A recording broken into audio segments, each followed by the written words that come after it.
네, 이번 사건은요. 어느 날 불쑥 나타난 한 남자. 이경 검사에 대한 이야기입니다.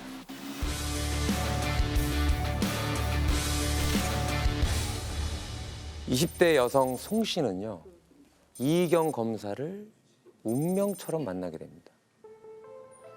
자, 그럼 일단 어떻게 이 만남이 시작되었는지 같이 한번 보도록 하겠습니다. 잘 지내? 누구세요? 기억나려나? 4년 전에 연락하고 지냈던 이희경이야. 오랫동안 준비하던 고시에 합격해서 이제야 연락하게 됐어. 우리 만날래? 그래서 두 사람이 만납니까? 네, 두 사람이 재회를 합니다. 그리고 곧 연인이 됐는데요. 네. 4년 만에 다시 나타난 이경 검사는 정말 성공해서 돌아왔다고 합니다. 특수한 직업인 만큼 네. 아주 특별한 분들과 친분도 깊었다고 했습니다. 이경아 자니? 형. 어떻게 되어가는데? 18일 구속이라며? 그래? 그것 때문에 부탁하려고 하는데 좋은 해결책 없겠니? 글쎄, 특검부는 같은 부라서 이거 내가 손쓰기 힘들다. 아이고. 삼성부는 말이 아니다. 삼성만 지킬 수 있게 도와줘. 우리가 다 아는 그분이네요? 보시다시피 대한민국 정말 대표이자 굴지의 그룹이죠. 별 3개 그룹. 사건 당시에는 부회장님이었다고 합니다. 그리고 이 이경 검사는요. 일반 평검사들과는 다릅니다. 뭐가 어떻게 다르냐고요? 이 검사 지방에서 일한다고 고생이 많구만.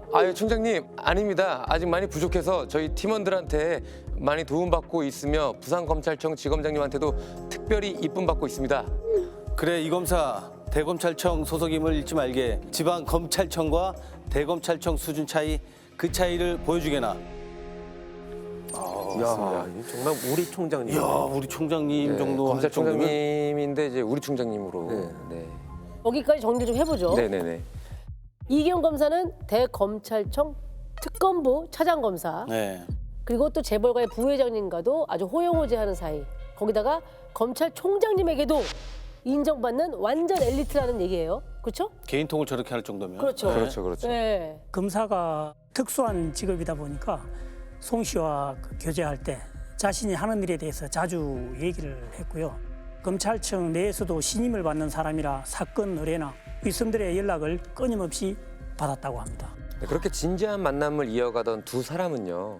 여자친구 송 씨의 부모님께 또 이제 인사를 드리러 갑니다. 가족들과 처음 만난 자리에서 자신이 대검 특검부에서 차장검사로 근무하고 있고 직장은 서울이지만 지금은 부산에 파견 나와 있다. 그러면서 검찰 출입증을 보여줬는데 그 출입증 속 이름이 어느 유명 배우의 이름이었습니다. 그래서 이경 검사. 그래서 이경 검사구나. 누구나 알 법한 유명 배우의 이름이라는 거죠. 네네. 네, 그렇습니다. 송 씨의 아버지는 딸의 남자친구인 이경 검사가 하는 말을 듣는 내내 뭔가 이상하다는 생각을 하게 됩니다. 바로 나이 때문이었는데요. 나이요? 예, 당시 이 검사의 나이가 25살이었습니다. 그래서 내 나이에 차장검사가 될 수 있냐 이렇게 물어보니까 우리 고모부가 이명박 대통령이다. 덕분에 평검사를 거치지 않고 단번에 승진해서 차장검사까지 왔다. 그러면서 또 내가 일하는 검찰청에 한번 오시라 이렇게 또 당당하게 또 말하더랍니다. 아무리 세상이 그렇다 그래도 뭐 그렇게 될 수는 없는 것 같은데. 그리고 또 딸 송 씨의 얘기도 남자친구는 특검팀이라 조직도 상에서도 나오지 않는 비밀 조직에 지금 있고 모든 게 이건 진짜다라고 하면서 아버지를 설득했다고 합니다. 이렇게 가족들이 계속 의심을 하니까 주민등록 등본까지 떼서 보여줬다고 하고요. 그런데도 도저히 믿을 수가 없었던 아버지는 두 사람의 교제를 많이 반대합니다. 그런데 딸은 남자친구에게 푹 빠져 있었기 때문에 급기야는 아버지와 대화를 거부하면서 부녀 사이의 사이까지도 멀어지게 됐고요. 그래서 오랜 고민 끝에 결국 아버지는 이경 검사를 좀 알아와 달라고 요청을 했습니다. 저희 수사팀에서 아버지를 만나 이제 얘기를 들어봤는데 전형적인 사기 수법처럼 보인다고 이렇게 추정이 됐습니다. 먼저 대검찰청에 확인을 했죠. 특검 7부는 있지도 않는 조직이고 부서 자체가 아예 없었습니다. 이경 차장검사라는 사람도 당연히 없었고요. 저희가 대기업 삼성에도 확인을 해봤는데 전혀 관계도 없는 알지도 못하는 사람이라는 답변을 받았습니다. 여자친구 부모님이 받았던 주민등록 등본으로 이제 확인을 해봤죠. 이름도 주민등록 번호도 모두 가짜로 확인이 됐습니다. 그러니까 이게 이름도 자기 게 아닌 거예요? 아니 왜 그런 거예요, 이경 검사님? 이거 진짜 아버님의 제보가 없었다면 큰일 날 뻔한 겁니다. 그렇죠. 왜냐면 따님은 이미 그러니까. 사랑에 눈이 먼 상태이기 때문에. 네. 근데 이게 신분을 이렇게 속였다라는 것만으로도 수사가 되는 건가요? 네, 수사가 되죠. 네. 일단 공무원 사칭, 맞아요. 공무원 자격 사칭, 그렇죠. 검사를 사칭했죠. 네, 주민등록 등본 위변조. 그렇죠. 야, 이렇게 되면 피해 여성인 송씨만이 아니고 이 방식대로 여러 사람들의 피해자가 있을 가능성이 되게 높게 보여지는 거죠. 지금 이렇게 한 사람을 위해서 많은 것들을 이렇게 속였다기보다는 다른 피해자가 훨씬 더 있을 가능성에 대해서 이제 수사를 전개를 해야 될 것 같습니다. 사기 사건의 경우에는 피해자 확보가 정말 중요하거든요. 피해 사실이 확실하지 않으면 수사를 시작하기가 상당히 어렵다고 볼 수 있습니다. 근데 문제는 따님이 계속해서 이 검사를 믿고 있잖아요. 그러니까요. 네. 다행히 아버지께서 따님을 설득해서 이제 진술을 받을 수가 있었습니다. 다행스럽긴 한데 이 당사자인 딸이라고 생각해 보면 믿기도 어렵고 아니었으면 싶은 마음도 들 수 있고. 그렇죠, 그렇죠. 그리고 한편으로 또 배신감도 많이 들 수도 있고 굉장히 복잡했을 것 같아요. 예, 송 씨는 경찰의 이야기를 직접 듣기 전까지 남자친구가 자신을 쏘겠다는 사실을 믿지를 못했습니다. 사실을 확인하고는 이제 큰 충격을 받아 곧바로 이제 이별 통보를 했고요. 이미 마음에는 큰 상처가 남았죠. 수사를 하려면 그 사람의 신분부터 우리가 확실히 알아야 되는데 신분이 이경도 가짜고 주민등록 번호도 가짜고 다 가짜인데 이 정체를 어떻게 밝히죠? 딱 하나가 있습니다. 바로 이제 피해 여성분과 연락을 주고받았던 휴대폰 전화번호가 있지 않습니까? 다 거짓인데 그거 염두 안 했을까요? 그렇죠. 이제 확인에 들어갔죠. 네. 확인에 들어가니까 이제 휴대폰 명의도 남성이 아니고 여성 명의로 나왔습니다. 진짜요? 그 여성분의 가족 관계를 확인하니까 20대 후반에 이 남성이 한 명이 나오더라고요. 그래서 이제 신원조회를 하고 딸 송 씨에게 남성의 사진을 이제 보여줬죠. 가짜 이경 검사와 독인입니다. 이런 답변을 받아낼 수 있었습니다. 명의자의 동생. 지금부터 이 사칭범을 이철수라고 부르도록 하겠습니다. 이철수 씨는 당시 무직이었고요. 가족들도 이 이철수의 행방을 모르고 있었고요. 이 이철수 씨는 특정한 거주지도 없이 떠돌이 생활을 하면서 검사를 사칭하고 다닌 것으로 확인이 됐습니다. 그럼 경찰의 조사를 바로 받았나요? 예, 출석에는 순순히 하더라고요. 근데 검사를 사칭한 이유가 정말 어이가 없었습니다. 본인 이름을 왜 이경이라고 써겠습니까? 제 이름이 싫어서 그랬습니다. 검찰 출입증을 만든 이유가 뭐죠? 제가 개명을 하고 싶은데 전과가 있으면 법원에서 안 받아줄 것 같아서 그냥 제가 직접 신분증을 만들었습니다. 왜 검사라고 사칭을 한 겁니까? 직업이 없어서 잘 보이고 싶어서 그랬습니다. 이는 사기와 사무소 위조로 행을 살고 나왔고 아유. 그 당시에는 집행유예 기간이었습니다. 이 씨는 출소한 지 불과 3일 만에 검사를 사칭해서 이렇게 송 씨에게 접근을 했던 겁니다. 3일 만에요? 예, 피해 여성을 만나려고 기망을 한 거죠. 진짜 다행인 건 저희가 피해 성분 조사를 하다가 이 씨의 정체가 조금만 더 늦게 발견됐으면 금전적인 피해도 발생했구나 그렇죠. 하는 이런 생각이었습니다. 그 남자를 집에 인사시키러 올 정도면 결혼까지 하겠다는 마음이었을 거 아니에요. 그렇죠. 네. 결혼을 전제로 교제를 그렇죠. 하면은 사실은 많은 것들을 공유하잖아요. 네. 경제권도 공유하는 경우도 그렇죠, 있고 그렇죠. 네. 그러면서 막 그런 생각을 했다는 거 아니에요, 네. 진짜. 돈까지 노렸다는 거 아닙니까? 예, 그렇게 추정됐습니다. 왜냐하면 이 씨가 여자친구에게 2억 4천만 원이 들어있는 통장 사진을 보여줬거든요. 근데 직업 정지가 돼서 쓸 수 없다 이렇게 말했더라고요. 그 이유는 공무원인 검사 통장에 잔고가 2억 원이 넘게 들어있으니까 의심스럽다며 이 동료 검사가 이제 민원을 넣었고 현재 내부에서 감찰 중이라 직업 정지가 됐다 이렇게 말을 했어요. 돈을 요구하기 전에 잡으신 거네요. 다행히. 그렇죠? 네.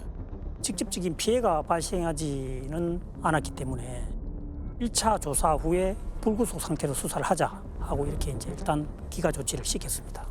그래서 형사님들은 혹시 추가 피해자가 있는지 확인하기 위해서 이 씨, 이 이철수 씨의 통신 내역 1년치를 다 뽑아서 샅샅이 한번 뒤져봤다고 합니다. 오. 근데 놀랍게도 연락을 주고받았던 여성들 한두 명이 아니라고 합니다. 한두 명이 아니라고요? 네. 일단 확인된 검사라고 접근한 여성들만 12명으로 확인이 됐고요. 본인이 피해를 입은 사실조차 모르는 분들도 있었고 설사 피해를 입었다고 해도 경찰서에 와서 조사를 받는 것 자체를 꺼려하시는 분들이 또 많이 있어요. 다들 쉬쉬하니까. 그렇죠, 그렇죠. 아니 근데 통화 내역 아까 1년치라고 엄청날 텐데 양이. 자주 연락을 주고받았던 여성들 중에 20대 초중반 여성들을 중심으로 전화를 전부 다 돌렸죠. 그렇지 보통 사기 사건이나 이런 진흥 사건에서는 사건 기록이 거의 뭐 몇만 페이지 이렇게 나가는 게 있거든요. 몇만 페이지요? 네, 그럼 우리 수사관들은 기록과의 싸움이죠. 일이 하나 작은 거 놓치지 않고 사소한 하나하나까지도 다 체크를 해야 되니까요. 빨리 이놈 다시 잡아야 되는 거 아닙니까? 저희가 이제 추가 피해 사실을 확인하고 조사를 위해서 이제 다시 출석을 요구를 했습니다. 이제 근데 이때부터 이제 연락이 두절된데 깜짝같이 이제 사라져 버렸습니다. 어디서 찾습니까? 또 금방 찾아냅니다. 아 그래요? 왜냐면요. 이미 다른 여성한테 또 똑같은 수법으로 범죄를 저지르고 있었더라고요. 경찰 피해서 그 와중에 또 대단하다. 대단하다 대단해 너도 참. 저희가 추가 피해를 이제 확인하면서 여성들한테 연락을 취하다가 그 중에 한 여성이 현재 이 씨랑 교제하고 있다는 사실을 확인을 하게 됐습니다. 일단은 그 당시 이제 이 씨와 교제 중이라는 여성을 먼저 만났습니다. 그 교제 중인 여성, 그 여성분을 최 씨라고 부르도록 하겠습니다. 최 씨는 근데 이미 이 검사를 의심하고 있었다고 합니다. 아 다행이다. 최 씨한테는 애초에 결혼을 전제로 만나자고 했답니다. 이번에는 자기 명의의 아파트 그리고 부동산, 자기 조부모님이 운영하는 사업체 이름까지 얘기를 다 했답니다. 네, 그래서 이제 발목이 잡힌 거죠. 조부모님 사업체가 다 가짜라는 거, 존재하지도 않다는 걸 알고 이제 의심을 키우고 있었더라고요. 마지막에 만났던 최 씨 같은 경우 그새 교묘하게 한층 그 업그레이드가 됐더라고요. 아 어떡해요? 이거 특검부로 올 것 같은데 내가 하고 싶다. 이거 카톡방 이름이 검사 변호사방이야. 간판 스타 한번 되어보려고.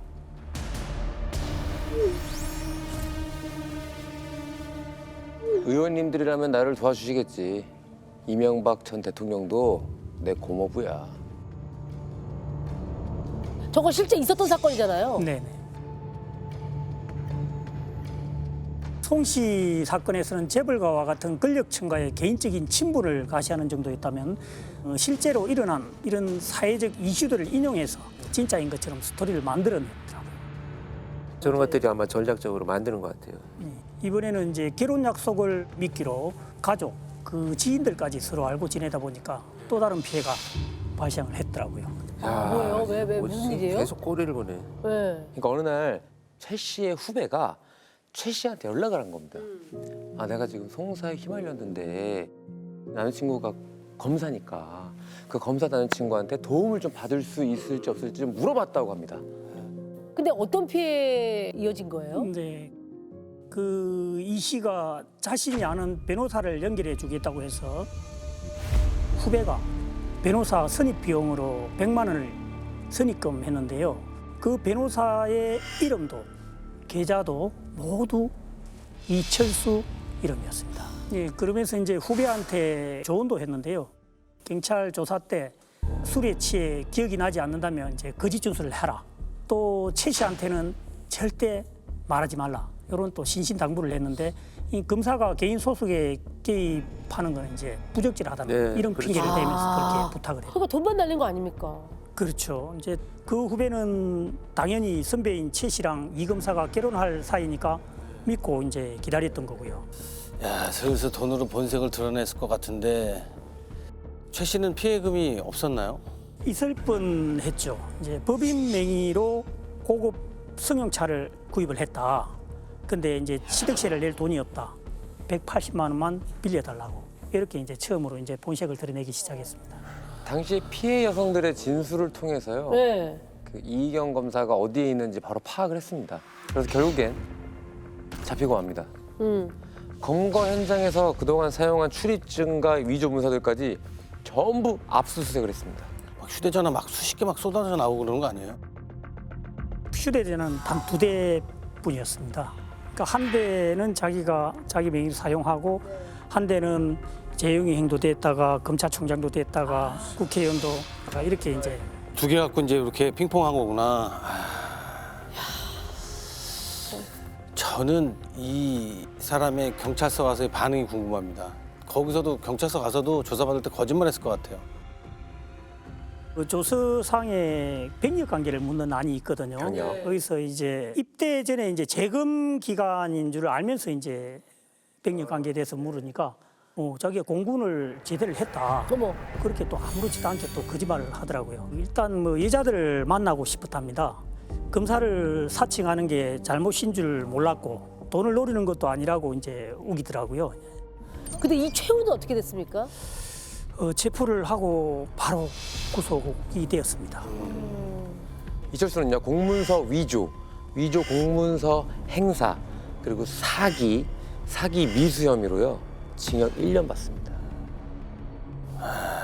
아, 그런데 또 이철수는요 이것도 형이 너무 무겁다고 항소를 했고요 뻔뻔하다. 기각당했다고 합니다.